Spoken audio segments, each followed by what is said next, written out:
Sa anime na My Hero Academia, isa ang one for all sa natatanging quirk o kapangyarihan bilang sentro ng atensyon dahil sa napakalaking potensyal nito na kalabanin ang all for one. Narito ang lahat ng users ng one for all. Isa.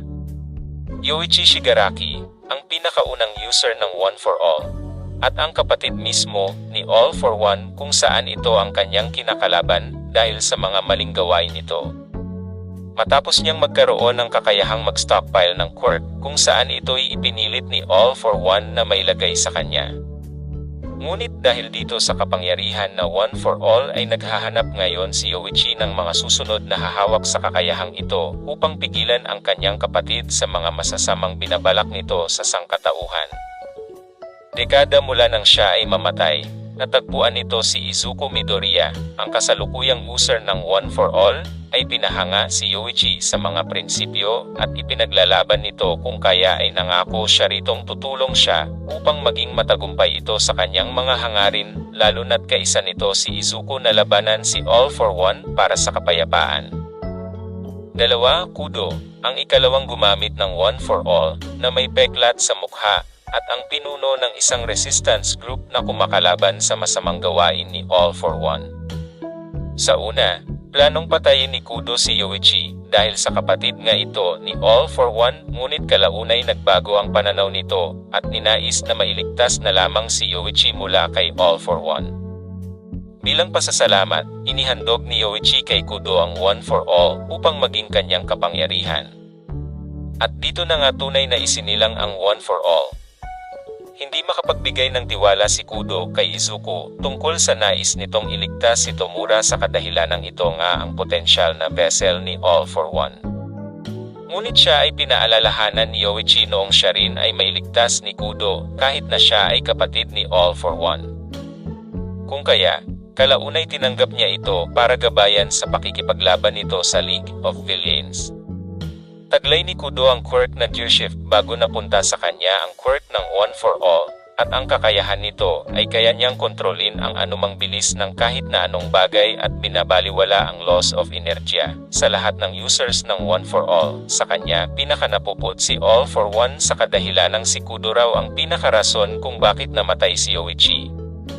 Ayon kay all for one, mas galit ito kay Kudo kung ikukumpara sa galit nito kay All Might. Tatlo, Bruce, ang pangatlong karakter na nagmana ng one for all, at ang sidekick ni Kudo na nagbigay ng one for all para ipagpatuloy nito ang nasimulan niya. Inalalayan niya si Kudo sa assassination attempt nito kay Yoichi na humantong sa isang rescue operation mula sa pagkakakulong nito gawa ni all for one. Katulad ni Kudo, hindi rin sang-ayon si Bruce sa desisyong pagliligtas ni Izuku kay Tomura, ngunit kalaunan ay nakumbins ito ni Yoichi. Ang quirk niya ay tinatawag na Fajin, na may kakayahang mag-build up ng kinetic energy bago nito pakawalan upang makapagbigay ng boost sa speed at power ng user. Unang ginamit ni Izuku ang Fajin mula nang makaharap nito si Lady Nagan, kahit na kaunti pa lamang ang naiintindihan nito mula kay Bruce. Kasabay nito ang paggamit din ni Izuku ng smoke screen ni En para maisahan nito si Lady Nagan. 4. Hikage Shinomori, ang pang-apat na gumamit ng one for all. Ang kanyang orihinal na quirk ay Danger Sense, na may kakayahang pakiramdaman ang mga panganib at peligrong maaari niyang kaharapin sa pamamagitan ng pagranas ng sakit sa ulo nito. Namana ni Hikage ang one for all sa edad na 22.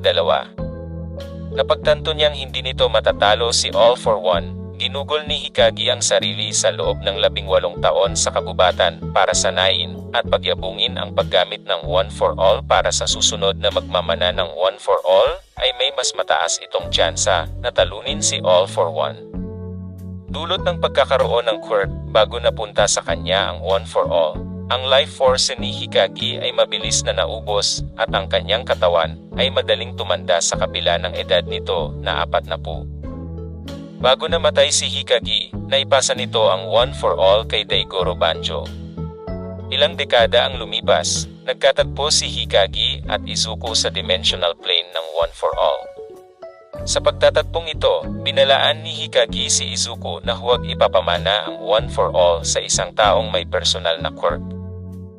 5. 5. Daigoro Banjo or Lariat, ang panlimang user ng One for All na mas kilala sa alias na Lariat bilang isang hero. Namana ni Lariat ang One for All mula kay Hikage. Tinapos ni All for One ang buhay ni Lariat dulot ng hindi matagumpay na pagnakaw nito sa One for All, ngunit kahit ito ang kinahinatnan ni Daigoro, ay matagumpay nitong naipasa sa kanyang junior na kasamahan na si En ang One for All. Si Lariat ang orihinal na user ng Black Whip kung saan una itong sumulpot sa kasagsagan ng training battle ni Izuku. Pagkatapos nito, nagkaharap si Lariat at Izuku sa dimensional plane ng One for All at ipinaliwanag na dapat kontrolin ni Izuku ang kanyang emosyon. Binalaan nito si Izuku na lalabas ang lahat ng quirk ng kanyang mga predecessor sa nakatakdang panahon at kinakailangan nitong maging dalubhasa sa paggamit ng mga ito. 6. Ang ika-6 na user ng One for All, ang tagapagmana ni Lariat. Sinubukang nakawin ni All for One ang One for All mula kay En, ngunit bigo na naman ito kung kaya pinatay ni All for One si En.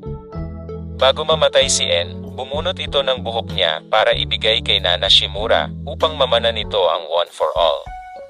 Ang kanyang orihinal na quirk ay smoke screen, kung saan kaya nitong magpalabas ng panabing na usok mula sa katawan na kayang magtago sa presensya ng user. 7. Nana Shimura, ang ika-7 user ng One for All. Si Nana Shimura ay isang superheroine na may orihinal na quirk na float. Siya ang matalik na kaibigan ni Gran Torino at ang mentor ni Toshinori Yagi o mas kilala bilang All Might. Namana ni Nana ang One for All mula kay En bago ito mamatay sa kamay ni All for One. Ilang taon nang lumipas ay nakatagpo si Nana ng isang quirkless na binatilyo na nagngangalang Toshinori Yagi. Si Nana ang unang user ng One for All na sinanay ang kanyang magiging successor ng One for All. Nang namatay ang asawa nito, inabandona ni Nana Shimura ang kanyang anak na si Kotaro para protektahan ito at hindi madawit sa labanan nila ni All for One, isang desisyon na kanyang pagsisisihan kinalaunan. Dulot nito, naging isang mapanakit na ama si Kotaro sa anak nitong si Tenko na humantong sa aksidenteng pagpatay ni Tenko sa kanyang ama. Pinatay ni All for One si Nana Shimura at nalaman nitong apo ni Nana si Tenko kung saan inihahanda ni All for One na ito'y maging isang ganap na villain na nakilala sa pangalan na Tomura Shigaraki. Matapos may ugnay ni Izuku ang kanyang sarili sa kaisipan ni Tomura, sinabihan siya ni Nana Shimura na hayaan siya, ang iba pang One for All users na harapin si Tomura.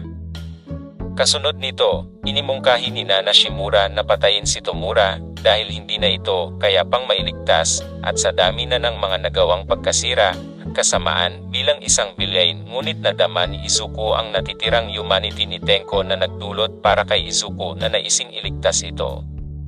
Nagpapasalamat si Nana Shimura sa kanyang mga kahangahangang disipulo. 8. Toshinori Yagi or All Might. Ang ika-8 user ng One for All na mas kilala sa tawag na All Might ay isang retirado, ngunit sikat pa rin na superhero at inspirasyon ng nakararaming kabataan, kasama si Izuku sa kasagsagan ng pagiging superhero ni Toshinori. Namana ni All Might ang One for All mula kay Nana Shimura bilang ito ang kanyang mentor, at hawak ni All Might ang One for All sa loob ng 40 years. Siya ang naging simbolo ng kapayapaan at kinilala bilang #1 professional hero ng bansang Japan. Sukdulan ang pagkasuklam ni All Might kay All for One dahil sa pagpatay nito kay Nana Shimura kung kaya bilang ganti ay winasak ni All Might ang criminal empire na itinatag ni All for One at nilumpo ito. Matapos mailigtas si Bakugo sa muntik na kapahamakan mula sa isang slug monster kung saan kumaripas ng takbo si Izuku upang subukang tulungan si Bakugo, kinilala ni All Might ang potensyal mayroon si Izuku at dito niya isinalin ang kinabukasan ng One for All. Kinalaunan, naging isang teacher sa High School dulot ng kawalan na nito ng kakayahan na gampanin ang kanyang pagiging isang pro-hero at ang komprontasyon nina All for One na humantong sa pagkakahuli nito. Dito ay inilaan ni All Might ang natitirang daloy ng kanyang buhay upang hubugin na maging isang malakas na hero si Izuku karapat-dapat na humawak sa One for All. Isinilang na quirkless si Toshinori katulad ni Izuku at mas naging karapat-dapat itong magmana ng One for All mula kay Nana Shimura kung saan ginawa niya itong sariling quirk. Siyam, Izuku Midoriya or Deku, ang pangsyam na user ng One for All na mas kilala sa hero name na Deku ay ipinanganak na isang quirkless katulad ni All Might. Nahirapang kontrolin ni Izuku ang kapangyarihan nito noong una dulot ng kanyang katawan na hindi pa lubhang nararapat para rito kung kaya napipilitang saktan ni Izuku ang kanyang sarili para mag-manifest ang kapangyarihan ng One for All.